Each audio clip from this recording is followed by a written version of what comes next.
Now, a lot of you viewers probably don't know that I have a indoor greenhouse. This is a Bstrip.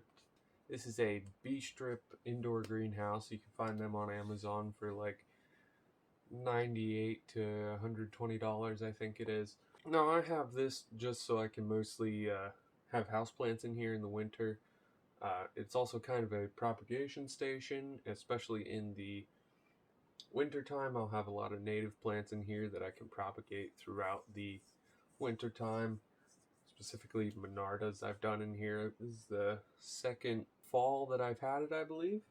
And it's pretty good, and mostly what's in here right now is just stuff that I didn't want to put outside or couldn't put outside. Mostly houseplants, but obviously I have a lot of basil up in here. But there's stuff like Phytonias, some type of glauca thing that I can't remember off the top of my head. The one I want to look at today is these Alsobias. Now, I have to remember the species. I know it's a hybrid. Alsobia. This is Alsobia dianthiflora. Now, these are actually really cool houseplants for one specific reason. I've seen pictures of the flowers, hasn't flowered for me yet. They're very pretty, but it pups. So this is a Lamiales plant that pups. And it does it a lot like how a Juga would do it. It sends these runners, and then there's individual plants at the nodes. You can just cut those plants off and put them right in the soil, and that's what I'm going to do today. Before we get super far into this video, I want to say make sure to leave a like in the comments about what your favorite houseplant is. I'm looking for some suggestions to maybe put in here and propagate a lot of, because I need some stuff to sell, and it would really appreciate to have some more knowledge on that, because I am super specialized in what I enjoy growing. Back to the video. So the one that I had pulled out before, that's this one here, that's actually my original plant. You can see these are all clones that I've made, and this original plant had these runners on it, and I was like, alright, I'll just cut them up, put them in pots, see what they do. And I actually got 1, 2, 3, 4, 5, 6 plants off of that, so I have 7 total right now. Actually, a lot of these clones are looking better than the original plant at this point, so I'm really happy about that. And it's really just a really neat plant. But I'll show you how I can kind of just cut these runners off, and I'll just put them into these. For now, I'm just trying to make a bunch more of them. So this one's got really good runners on it. It's actually trying to root into its own leaf, but cut this off. Now you can see there's 2 well-developed plants here that already have roots on them. So I'll cut the runner right around that node, leave about, I don't know, a little bit of the stem on there. Then I can just take this pot and push this stem into the soil, push it down around it. That's literally how easy these are. It's great. Just pretty much like a Juga. Then I'll take the next one, do the same thing, and push it into the soil. And kind of push that soil back around it. Does not matter if there's any roots on them, because they will just root, especially in this greenhouse type setup, because it's just so humid in there. That's why they're rooting already. Now, people typically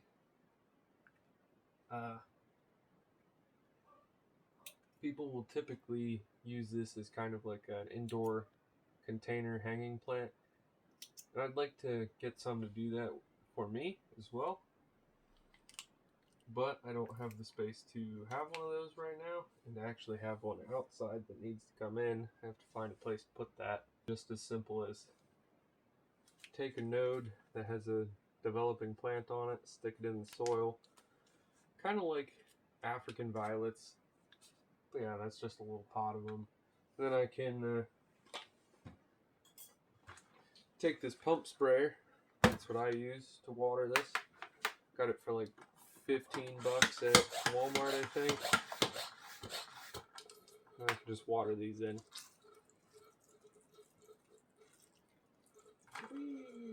Yeah, literally that easy. and I'll just put them in with the rest of them. So I actually only used 2 plants that I pulled out here, but so I'm still gonna have one left over, I guess, but that'll be alright. I think I might actually double up some of these in this pot. Now, if I let these runners keep going, I probably could have even more plants yet, but I don't feel the need to do that. I don't know if you can hear that over the camera, but this has a bad seal on it or something. But yeah, I'll take some of these less developed nodes and I'll put these in with the other pot, or in the same pots. So I'm just putting 1 in, 2 in, and put enough soil in this. But that'll be okay. That'll be our secret.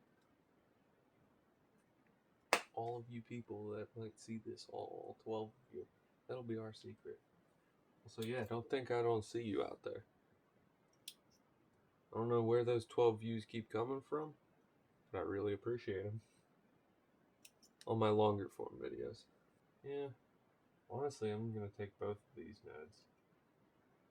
Because they both have roots on them. I don't think they'll do anything.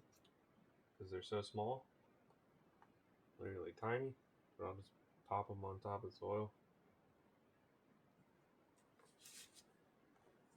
And take this one here. Blink. Blink. I'll have to figure out a better setup so that I can film in this greenhouse here. Because like I said, this is where I put a lot of my plants through the winter. But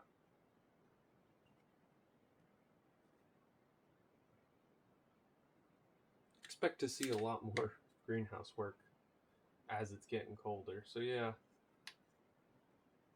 those are all in this pot. So I'm gonna pull out that other pot again and double up how many plants are in it. Don't worry, I'm gonna water those ones. There's also just a tray with water in it because I did just water before making this video.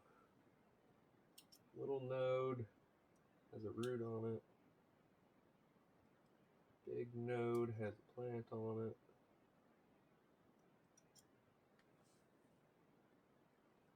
That in there. That one in there. Put this on my leg so I can hold it up then. Couple little nodes. Actually, that one has a plant on it.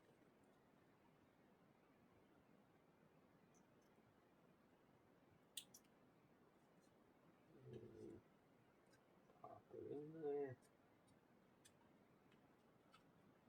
Now, I'm not sure if I want to try selling some of these. It is pretty cold at night. So it might backfire on me if I were to leave them out there. So I'm probably not going to leave them out there. Let's see, that one. Well, that's a really big one right there. I'll let that in the pot because it's already got a root in there.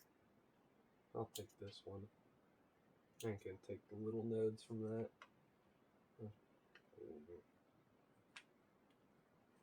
Yeah, it's a really simple plant to take cuttings from.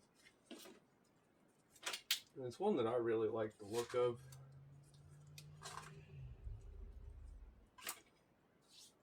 But we can look at some other plants in here yet. So I got a white Phytonia right here. This one doesn't really do much for me, and I'm not sure why. I don't know if it's not enough light, too much moisture, but it might just grow really slow. Forget what variety it is, but it looks neat. Should be really easy to take plants off of, or take clones from. Now these are Perpetuo basil. Variegated form of basil, doesn't flower.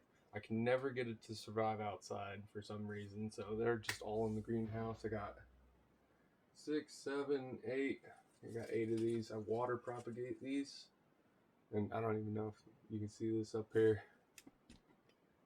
But little bud containers. Or bud vases, they're called. And I'll pull this one out. Because I can't remember the name of it. Pilia glauca. That's just a fun looking one. I prune it up occasionally. And I actually have one of these miniature prop boxes of it down here. And I also have this container, which had snails in it, but they died. But yeah, that's got Pilia glauca in there too. That thing does weird stuff in this greenhouse. But yeah, that's going to be it for this video, I think. There's also this one. I don't remember what it's called. It's super common at like grocery stores or something.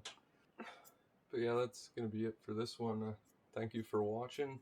Make sure to subscribe because I'm going to be doing a lot more of this houseplant content. If you really like houseplants, I know it kind of gets away from my native plants, my ground cover garden stuff. But houseplants are actually getting to be a pretty big part of what I actually enjoy doing. So if you're in for more of that, especially through this winter, if you're looking for good houseplants, it can be depressing without them. Subscribe, like, comment about what your favorite houseplant is. I'd love to hear about it.